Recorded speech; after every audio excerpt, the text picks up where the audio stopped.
Right. Stop the presses, halt the scrolling, and brace yourselves because GB News just interrupted their regular programming to announce what they're calling the scandal that could bring down the Labour government. Yes, you heard that correctly. Bring down, as in topple, as in potentially end Keir Starmer's premiership before it's even properly got going. Patrick Christys, looking like he'd just been handed the scoop of the century, told viewers this is huge news, the biggest blow to the Prime Minister yet.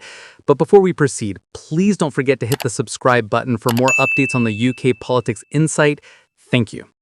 We're talking about a Chinese spying scandal that's been bubbling away under the surface and has now apparently exploded into a full-blown crisis involving suppressed investigations, Treasury interference, and two men whose espionage charges mysteriously vanished right when Labour decided China wasn't such a threat after all. So buckle up, because this story has more layers than an onion and smells just as bad the deeper you dig. Patrick Christys opened with the kind of energy that suggests someone had just told him Christmas came early. He announced that according to the Daily Telegraph, Jonathan Powell, who is the head of national security, suppressed a major Whitehall investigation into Chinese spying after lobbying from the Treasury. Let's just pause there for a second because that sentence contains about 17 different red flags. The head of national security suppressed an investigation into spying. The Treasury lobbied to make that happen, and the reason, apparently, is because publishing the findings might damage trade and investment links with China. So let me get this straight. We've got evidence of Chinese espionage in Britain, but we can't tell people about it because it might upset our business relationship with the country doing the spying. That's like finding out your neighbor has been breaking into your house but not reporting it because you still want to borrow their lawnmower. This all centers around something called the China audit, which was actually promised in Labour's manifesto. You know, that document politicians wave around during elections, full of things they definitely absolutely promise they'll do if you vote for them. The China audit was supposed to be a comprehensive analysis of Beijing's influence in Britain. Comprehensive. That means thorough, detailed, leaving no stone unturned. It was supposed to examine how China operates in the UK, where their influence extends, what threats they pose, the whole picture. Voters were told they'd get transparency. They were told they'd get the truth about Chinese interference. What did they actually get? 2 paragraphs. 2. The entire audit, this massive promised investigation, got condensed down to 2 paragraphs buried in Jonathan Powell's national security strategy. That's not an audit. That's a footnote. That's the political equivalent of being asked for a full report and handing in a post-it note. Now, why would the Treasury lobby to suppress this information? Well, according to the reporting, it's because releasing details about Chinese espionage could damage trade and investment links. The Treasury is worried about money. They're worried about business deals. They're worried about Chinese investment in British infrastructure and Chinese companies buying British goods and all the lovely economic activity that generates. And look, from a purely financial perspective, I understand the concern. China is an enormous economy. They're a major trading partner. Upsetting them could have economic consequences, but here's the thing. National security isn't supposed to be negotiable based on whether it's convenient for the balance sheet. The entire point of having security services and intelligence agencies and espionage laws is to protect the country from foreign threats. And if we're saying we can't acknowledge those threats because it might cost us some trade deals, then what's the point of having national security at all? This is where things get really interesting because there's a specific case at the heart of the scandal. 2 men, Christopher Cash and Christopher Berry, were arrested under the Official Secrets Act back in March 2023. That's a serious piece of legislation. You don't get arrested under the Official Secrets Act for minor infractions. This is the law that deals with espionage, with betraying your country, with passing classified information to foreign powers. Cash and Berry were charged with espionage offenses on the 22nd of April, just weeks before Keir Starmer became Prime Minister. The timing there is important. These charges happened under the Conservative government. The case was being built while the Tories were still in power. And then, on the 15th of September, well into Labour's time in office, the charges were dropped. Now, charges in espionage cases don't just get dropped because prosecutors fancy a change of pace. These cases are taken incredibly seriously. They involve national security. They involve protecting intelligence sources and methods. They involve making sure foreign powers can't operate with impunity on British soil. So when charges that serious suddenly disappear, questions need to be asked. And according to Patrick Christys in the reporting he's citing, the charges were dropped because Labor did not want to say that China was a national security threat. Read that again. The charges were allegedly dropped not because the evidence wasn't there, but because the government didn't want to officially label China as a threat. That's not justice. That's politics interfering with law enforcement. That's putting diplomatic convenience ahead of national security. Both Kash and Barry have always denied the charges and continue to deny them. That's absolutely their right, and it's important to state that clearly. They maintain their innocence. But the question isn't really about their individual guilt or innocence at this point. The question is about why the case collapsed and whether that collapse was due to legitimate evidential reasons or political interference. If the charges were dropped because the evidence wasn't strong enough, fine. That's how the justice system is supposed to work. Better to drop a weak case than proceed with something that can't be proven. But if the charges were dropped because the government decided it was politically inconvenient to pursue them, that's a massive problem. That suggests the government is willing to let potential security threats walk free if prosecuting them would complicate diplomatic relations. Patrick Christys then absolutely skewered Keir Starmer for his response to all this. Starmer, who has conveniently jetted off to India, very convenient timing there by the way, blamed the Tories. Of course he did. The Labour playbook since winning the election has been remarkably consistent. Anything bad that happens is the previous government's fault.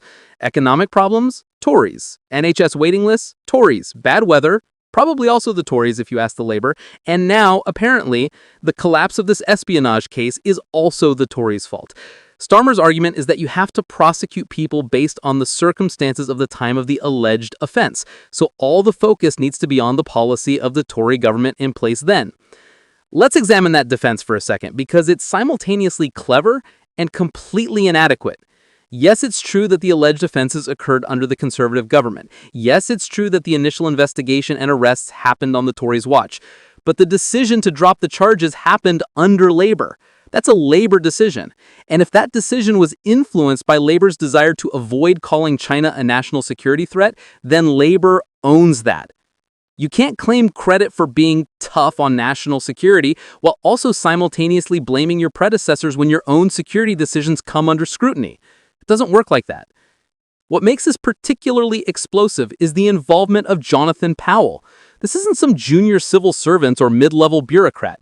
Powell is the head of national security. He's supposed to be the person making sure Britain is protected from external threats. He's supposed to be above politics, focused purely on keeping the country safe. And yet, according to this reporting, he made a decision to suppress a major investigation into Chinese spying after the Treasury lobbied him. The Treasury, the department concerned with money, not security. So we've got the money people telling the security people what they can and can't publish, and the security people apparently going along with it.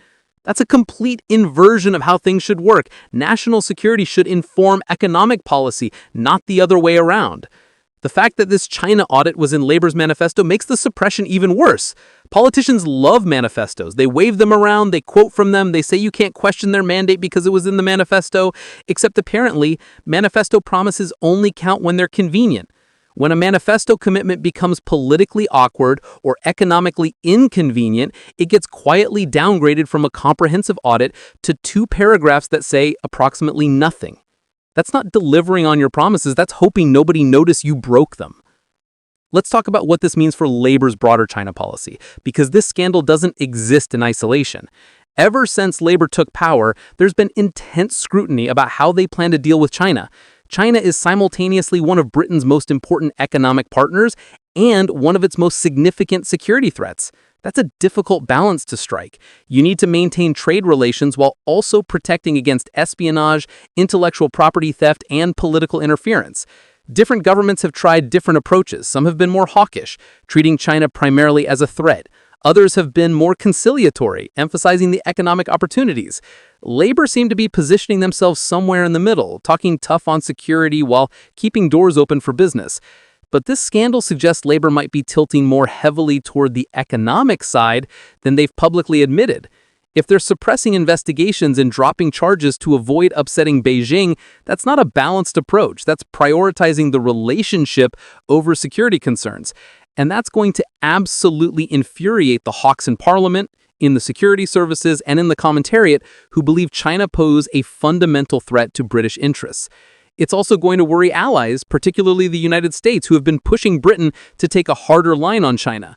America has been very clear about viewing China as a strategic competitor.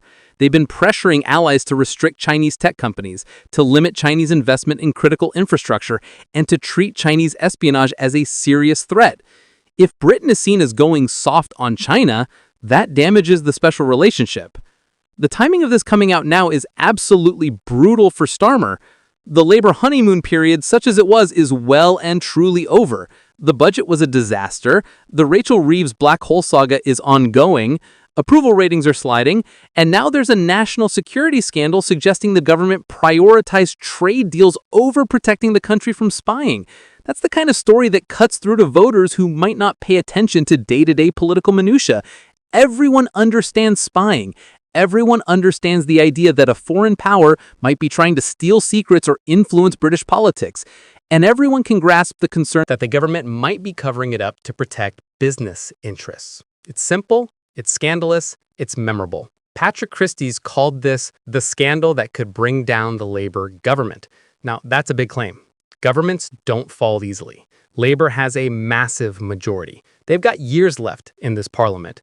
Starmer isn't going anywhere unless his own MPs turn on him, and there's no sign of that yet. But scandals like this are dangerous because they establish narratives. They create impressions. They make people question whether the government can be trusted on fundamental issues like national security. And once that trust is damaged, it's incredibly hard to rebuild. Every subsequent decision on China will now be scrutinized through the lens of this scandal. Every trade deal will be questioned. Every security announcement will be doubted. That's the real damage here. Not that the government will immediately collapse, but that its credibility on a critical issue is now seriously compromised. The opposition is going to absolutely hammer Labour over this. The Conservatives, despite Starmer's attempts to blame them, will point out that the charges were dropped under Labour. They'll ask why the China audit was suppressed. They'll demand to know who in the Treasury lobbied Powell and why he agreed. Reform will go even harder, probably calling for Powell's resignation and demanding a full independent inquiry. The Lib Dems will do their concerned statesman routine, calling for transparency and accountability, and all of them will be united in saying that this proves Labour can't be trusted on national security. That's politically devastating, because national security is one of those issues where governments need to appear competent and strong. Any sign of weakness or cover-up is fatal to public confidence. What's particularly damaging is the suggestion that economic concerns overrode security ones. Britain has spent decades building up security services, intelligence capabilities, and legal frameworks to protect against espionage. We've got GCHQ monitoring communications. We've got MI5 running counterintelligence operations. We've got the Official Secrets Act giving prosecutors tools to charge spies. And all of that is undermined if the government is going to suppress investigations and drop charges whenever pursuing them might upset a trading partner. It sends a message to foreign intelligence services that Britain can be intimidated. It tells them that if the economic stakes are high enough, they can operate with relative impunity. That's incredibly dangerous. There's also the question of what else might be hidden. If the China audit was suppressed, what other investigations or findings have been quietly shelved? What other security concerns have been downplayed to maintain diplomatic relations? This is the problem with cover-ups. Once one is exposed, people start assuming there are others. Trust evaporates, and the government finds itself constantly on the defensive, having to prove they're not hiding anything else. That's a terrible position to be in, and it's entirely self-inflicted. So where does this leave us? Well, GB News is running with this as potentially government-ending news. The Telegraph has broken what appears to be a genuinely significant story about national security being compromised for economic reasons. Jonathan Powell is going to face serious questions about his decision-making. The Treasury is going to have to explain why they thought it was appropriate to lobby against publishing security findings. Keir Starmer is going to have to do better than just blaming the Tories. And Christopher Cash and Christopher Barry, the two men at the center of the original case, are left in limbo, with their reputations damaged, but no legal resolution. It's a mess. It's a scandal, and it's absolutely not going away. If you want to stay on top of every development in this story as it unfolds, you absolutely need to be subscribed to UK Political Insight, because we're covering this throughout the day with updates, analysis, and all the angles the mainstream media might miss. Smash that like button if you think this is as serious as it sounds, and drop a comment telling me whether you believe Jonathan Powell should resign over this. We've got more videos coming that break down exactly what this means for Labour's China policy and whether Starmer can survive yet another scandal. This is UK Political Insight.